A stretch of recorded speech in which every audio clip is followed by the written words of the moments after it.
What if I told you guys that I've been doing a lot of digging through the Bible, through the Sumerian tablets, Akkadian tablets, Babylonian tablets, Hindu religion? I'd say if you've been doing that much reading, you better know what you're talking about.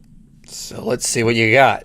What group of Christians do you know, a little sect that was killed off during the 4th century by the Roman Catholic Church? Is because there was a certain sect called the Gnostics, and they were killed off by the Roman Catholic Church. So this is nonsense. First off, there was no group called the Gnostics. Gnosticism is a blanket term we apply to many ancient heretical Christian groups, like the Sethites, Valentinians, Basilidians, Marcionites, Manichaeans, and other various Gnostic groups.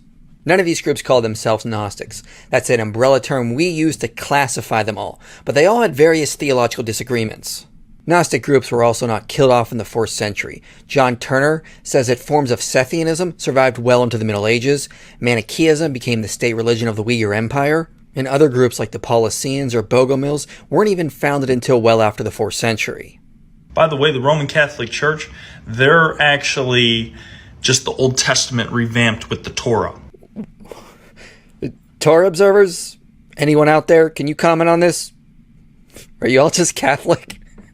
The Roman Catholic Church felt threatened by the power that the Gnostics were growing. By the 4th century, no. The various Gnostic groups at this point had very little power, they were reducing in numbers, and they were moving to regions outside of the Roman Empire. Did you know that Valentinius, he was 3 votes away from becoming the Bishop of Rome? For those who do not know, Valentinius was a 2nd century Gnostic heretic that started his own sect, and I cannot find any evidence to confirm this story.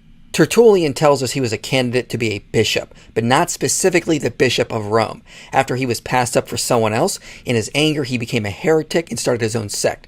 So he would not have been considered a heretic while he was a candidate to be a bishop.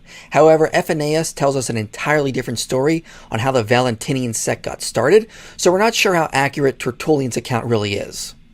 Is it possible that these ones that were called Gnostics, again, no one in the ancient world was called a Gnostic, they actually knew the truth? I would say it's very unlikely. And my question would be, which Gnostic group? Because there are various groups from the ancient world we have labeled as Gnostics, and they all had theological differences.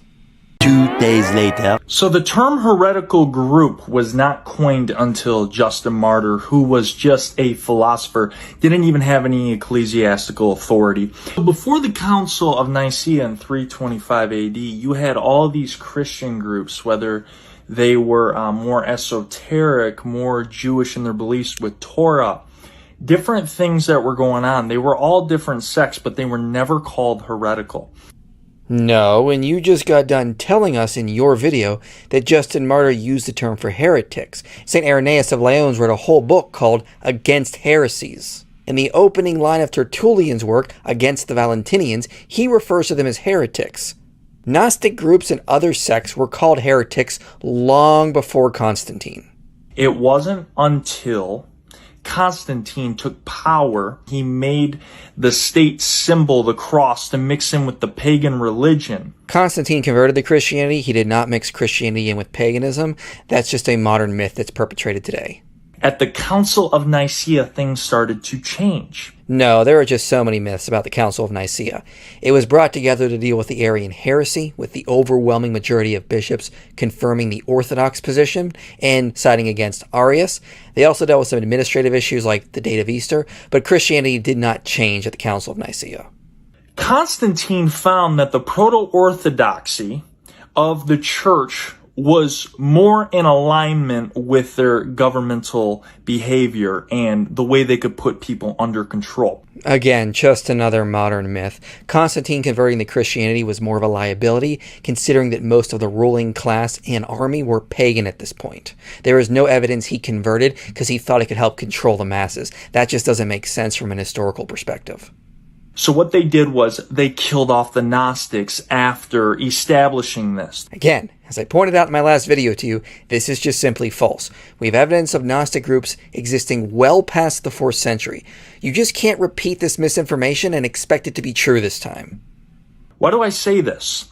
Because the Gnostics actually outnumbered the proto-orthodoxy before this point. So continuing this theme, That is also false. As numerous scholars will point out, Gnostics were always a minority group.